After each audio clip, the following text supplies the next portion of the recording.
All right, aloha and welcome back to the Own the Outcome podcast. Once again, my name is Tyler Devereaux, and today we're going to dive into what 2025 looks like for multifamily investing and how the market's shifting, man. We have a new president, President Trump, so underneath that new administration, what's going on, but most importantly, what that means for you as an investor. 2024 was a roller coaster. There was some interest rates, inflation, supply demand, constraints, but now we're stepping into a new year with new administration. That's a big deal because first off, there'll be some policy changes. Some things will stay the same, but we need to understand how we position ourselves to win. And, compared to 2024, an election year is always a challenging year because people almost stay stuck. They don't want to move too quick. They want to know who's going to be in office. And so all of a sudden you just kind of start to see things slow down. But once again, the key is to how do we position ourselves to win? So the goal of today's episode is going to be to understand some macro trends that affect real estate, the economy as a whole.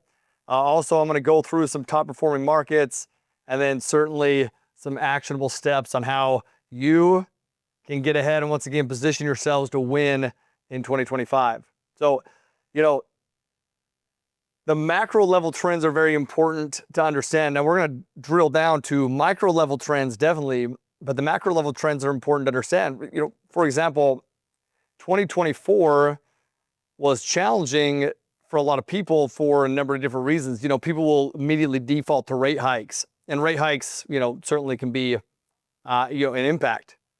But man, our biggest impact, I will tell you personally on my portfolio, came down to insurance and taxes. Insurance was a beast. On some of our properties in Houston, insurance rates rose from $800 per door to over $2,200 per door. I mean, that's unprecedented, and trying to, prepare for that is a very challenging thing to prepare for, right? So then also taxes damn near tripled as well. So once again, same location. So yes, rate hikes are important. I'll explain actually, that's the first thing we'll do. We'll talk about rate hikes and how they impact things. But there's a number of different variables and things to understand. And so the key is to understand how the moving parts work together. So let's go through some macro trends.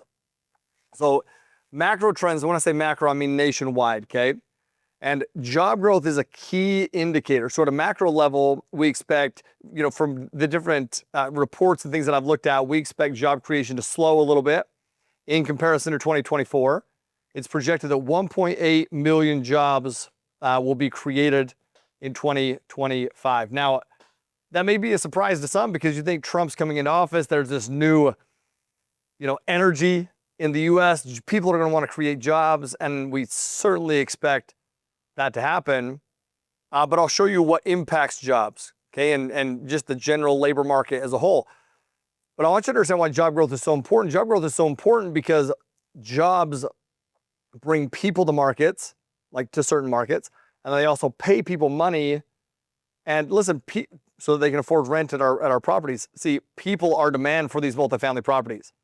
And so we need people within the market, but we also need them to be able to have the wages to support the rent growth or the rent, on those properties. But the reason that we expect job growth to slow is because of interest rates. One of the major influences affecting job growth is interest rates. Now, the Fed started to reduce the rates last September from 5.4 to I think it got down to even 5.25 or 5.5% range. And that's the short-term, the short-term interest rate. They call it the overnight rate. But current expectations call for 2%, or sorry, not 2%, call for 2 rate cuts in 2025, which is projected to take the rates down to 3.75. And that might sound good, and that is good, but it's a lot less than the initial expectations, that people had in September. And also maybe even the initial expectations about Trump being in office. But in short, the Fed is super, super cautious about inflation risk, so they're looking at that all the time. I think it's important to understand the difference too between overnight and long-term rates. So you have 2 basic rates that we track, okay? The overnight rate and then the long-term treasury rate. So the overnight rate, that's the short-term interest rate. And this is the interest rate that banks charge each other for very short-term loans, literally like overnight loans, which is why it's called the overnight rate. So it's certainly influenced by the central bank, the Federal Reserve in the U.S., but it directly affects things like credit cards, so credit card rates, home equity lines of credit, short-term business loans, those kind of things. So this overnight rate, it's used to control inflation and keep the economy stable. So if inflation is too high, which it has been, the central bank will then raise the rate to slow the borrowing. And then if the economy is weak, they will lower it to encourage lending. Now, the long-term treasury rate in comparison, this is the interest rate that the government pays when it borrows money for a long period. So typically 10 years or more. 10 to 30 years is typically the span. And it's determined by market forces, and I'll explain how these two work together, but it's determined by market forces and investors, buying and selling government bonds is what I mean by market forces. So this rate, the long-term treasury rate, reflects expectations of future inflation and economic growth. So if investors think that inflation is going to be high, they demand higher yields. If they think that inflation will be low or the economy is uncertain, then they'll accept lower yields. Yields is return, okay? So they'll accept lower returns if they think that. But it influences things like the mortgage rates and, corporate borrowing. So, mortgage rates on your single family home that you may be buying, or, these interest rates on these apartment buildings that we buy. So give you an example of this. Let's say that imagine that the economy is starting to slow down and people aren't spending as much money. So to help, what's going to happen is the Federal Reserve lowers the overnight rate. Remember, that's the literally overnight rate that they lend to each other, which makes it cheaper for banks to borrow money from each other. Okay, now, because banks can now borrow money at lower rates cheaply, they pass the savings on to consumers by lowering mortgage rates. So this happens because the long-term treasury rate, which influences those mortgage rates, also goes down when investors expect inflation, and slower growth. And because of that, with lower mortgage rates, monthly payments become more affordable, so that when more people decide to buy homes. So think about this. In 2020, what happened? They were nervous that people wouldn't spend money. They lowered these rates to historical lows. Now people can afford mortgages because their rate goes down. And then what happens? More people buy homes. If you have lower mortgage rates, lower monthly payments, they become more affordable, so more people decide to buy homes. This boosts demand, which helps the housing market and the construction, industry start to grow. And then what happens is the economy starts to speed up. So as more people buy homes, builders hire more workers, furniture stores, sell more furniture, the economy starts to pick back up, which is once again exactly what we started to see. Now, here's what happens though. In 2022, in comparison, the Fed started to raise the overnight rate. So let's look at this. Inflation was pretty high. So now imagine that inflation's getting too high and everything is becoming too expensive, which is what was happening, right? So what happens is the Fed is going to raise the overnight rate, once again, making it more costly for banks to borrow money. And then in response to that, mortgage rates go up because the long-term treasury rate is also going to rise. Fewer people buy homes since their monthly payments are going to be higher. And then the economy starts to slow, which is once again helping to control inflation. So if you've been paying attention at all the past few years, this should sound very familiar because this is exactly what's happening or what has happened. So this takeaway, okay, to understand the overnight rates, okay, the lower the overnight rates, the lower the mortgage rates, more home buyers, economy speeds up. The higher the overnight rate, the higher the mortgage rates, the fewer home buyers, and the economy starts to slow down. So once again, it's important to look at the whole structure and understanding how the economy works and what's going on. So why do I drill into those rates? Because rates are very important. It drives job growth, it drives, buyer sentiment, and it really drives the economy as a whole if you really think about it.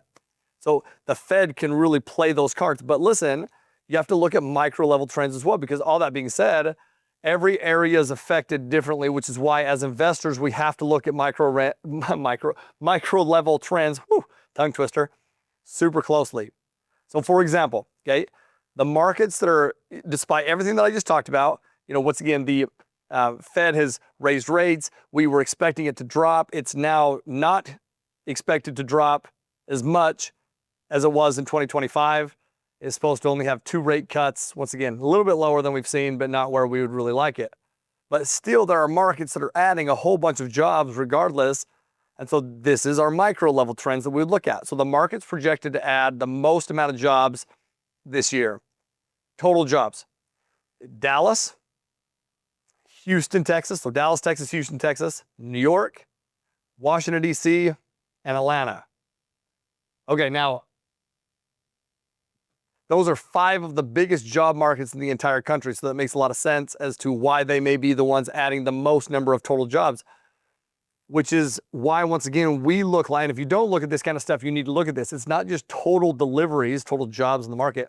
It's which is, it is the total number, or sorry, more about the percent increase in deliveries.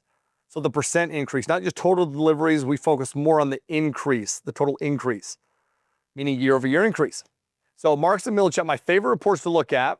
So some tools for you to go look at, and then they just came out, okay? Once again, I'm recording this, the first week or something of February, and both of these reports just barely came out. So you can go take a look. But Marcus and Millichap, once again, one of my favorite reports, they have their top year over year projections for 2025. So these markets, metro areas, that are projecting the highest amount of year over year job growth in 2025. So number 5 is Houston, Texas.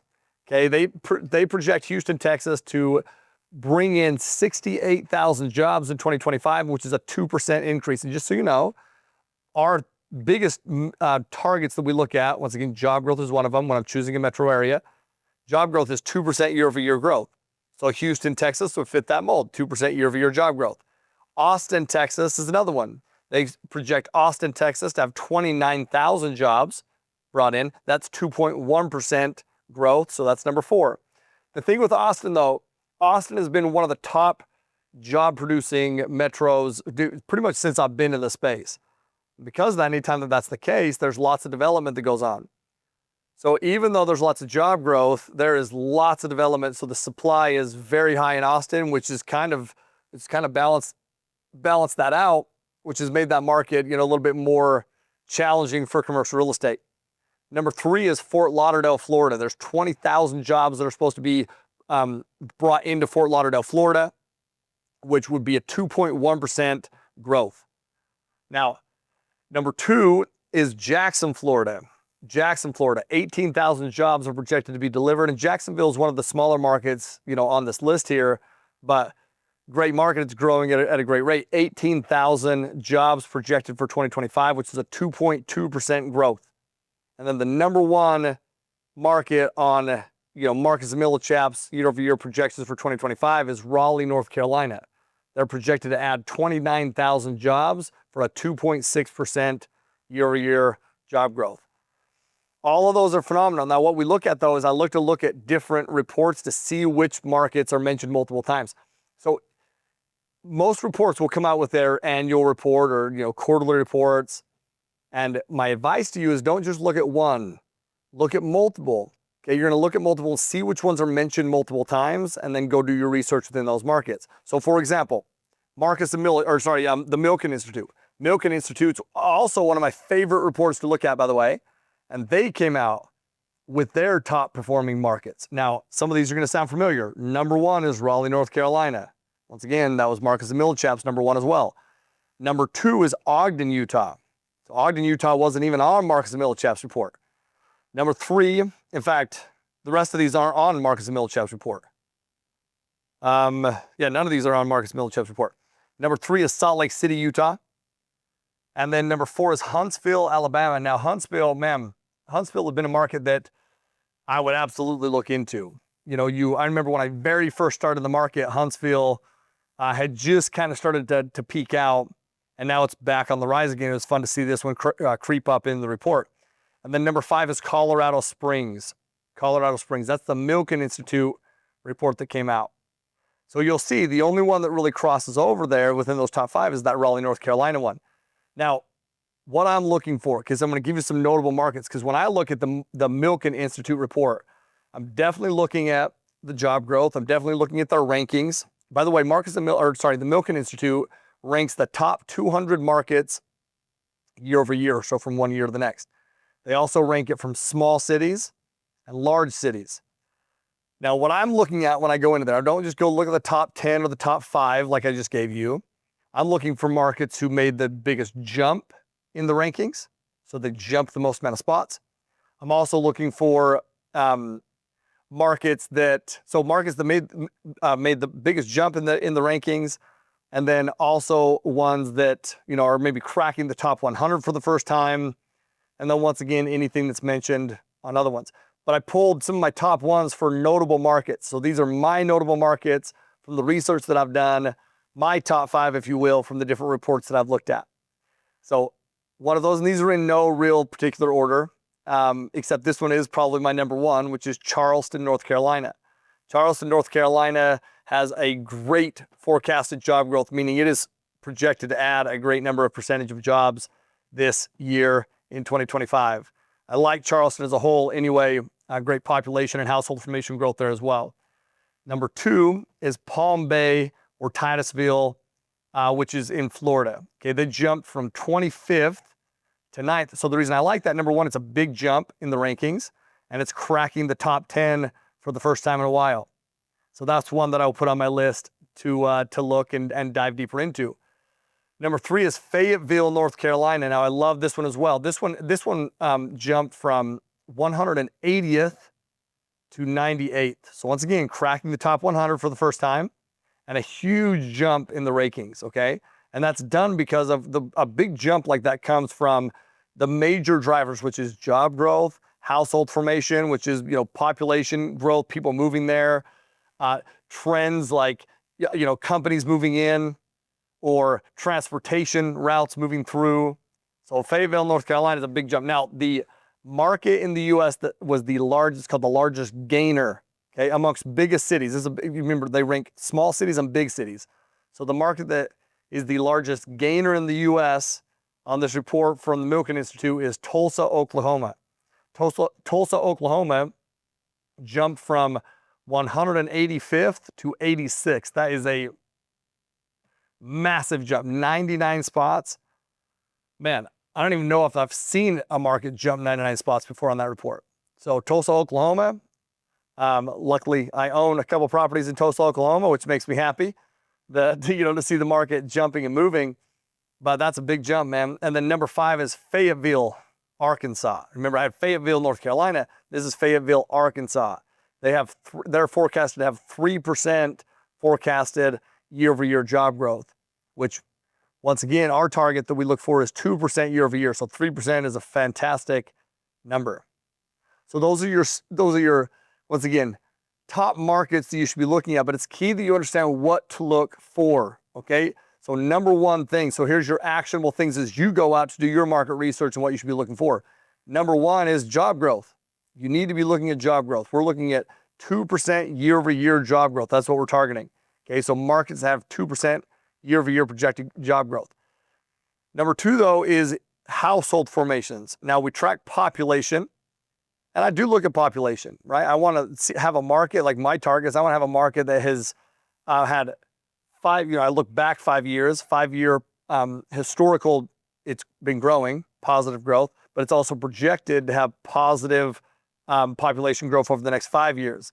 A household formation, these are households that are forming, meaning it could be 2 people that live together and now make enough to move out on their own. That's a household that's formed.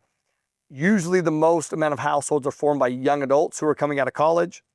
So they're coming out of college now to take a new job somewhere, that they move from their parents' home or whatever to form a household within that market. That's a household that is forming. That is in direct correlation with demand for our products. So household formations is a big one. But we also look at supply demand. Okay, we need to look at supply demand. So for example, Austin, like I mentioned, there is a lot of supply. There's a lot of demand, but there's a lot of supply. They're very much overbuilt in the market. And because of that, your vacancy rates have started to increase. Same thing with like at Orlando, Florida. Orlando, Florida, job growth is actually very good. The fundamentals of the market are very good because there's been so much so many new builds coming into the market that your supply has increased, which anytime you get a market that is even flirting at all with double-digit vacancy rates, it's going to be a market that is more challenging to raise rents and truly force appreciation in any realm, because you look at demand also that will help with your vacancy rates in your properties and increasing occupancy. Man, if there's supply demand 101, if they have more supply to go to, chances of you grabbing them become less and less. So we're looking at markets that don't have those big supply constraints and that haven't been overbuilt. I was just in Denver, and I've seen Denver's vacancy rate go, my goodness, their vacancy rate, a few years ago was in like the 6% range, and right now it's over 11% vacancy. That's because of all the new builds that have been happening within the Denver market. So and then last thing that I look at a lot of things, okay, but last thing that I'll mention here is your landlord versus tenant friendly states. Like a Denver as an example, Denver is very tenant friendly, and we need landlord friendly states, metro areas that can, go that direction, where we can actually control the business the way that we want to control our business. So your job is to go do some research, look at some of these reports, see which ones are mentioned multiple times. And then once again, look at the bigger picture. Certainly look at macro trends, okay? Yes, where interest rates are, where job growth is, what's happening with the new election, new policies that will come into play, what, Trump will do. But man, where you buy is very important. You're definitely going to buy in the US. You already know that. I would imagine you're going to buy this year already. You already know that. But you need to know where to buy and why you're buying in those areas. And those things that I bullet pointed, those things that I mentioned, will help you take it from this macro level that seems pretty daunting to look at and bring it down more to a micro level that helps you understand things that you can control, what you should be focusing on, and areas that you should be targeting. So if you don't have those reports that I mentioned, Marcus and Millichap's forecasted report for 2025 and/or Milken Institute, you need to go download those, look at those. Those are phenomenal reports that will give you some insights into these markets that you can now go do market research on. With anything though, you need to own your outcome. You need to own your outcome. Meaning you own your outcome you can't control the outcome, but you can own the outcome of your investments by looking at the bigger picture, drilling down into the smaller ones, and then pulling the trigger and doing everything you can to work within the parameters that you have. The people who lose are the people who stay on the sidelines. The other people who lose are the people who don't look at these trends and just dive into a market because they find a property there. Once again, you need to know where you're investing and why you're investing there, and then you can execute on your business plans within those markets. My friends, I hope that helped understand what's going on in the market a little bit at a macro and micro level, but more importantly, what you can control in researching your markets and diving into the market that you're going to build teams up in, that you're going to grow in, and that you're going to ride this wave over the next 4+ years to completely change your wealth portfolio. I will tell you that right now is the time to start building your teams. I mentioned in the beginning of the podcast that the long-term rate, I think I mentioned this, but the long-term rate has increased a little bit. Okay, which is interesting, right? Because I mentioned that the short-term rate, when the short-term rate goes down, usually the long-term rate does as well, but the long-term rate has increased a little bit, and that's mainly because there's some trepidation with what these new policies that Trump will put into place are. So over this next little bit, this first quarter, second quarter of 2025, you're going to be seeing people pull back and seeing what's happening.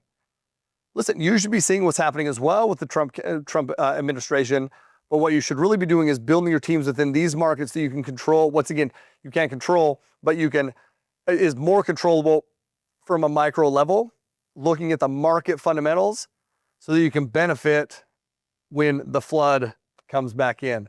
Once again, now is the time to build your teams. Where are you going to invest? What are you going to buy? You need to be very clear on all these kind of things so you can actually benefit from the amazing wave that will happen come the tail end of 2025 and beyond.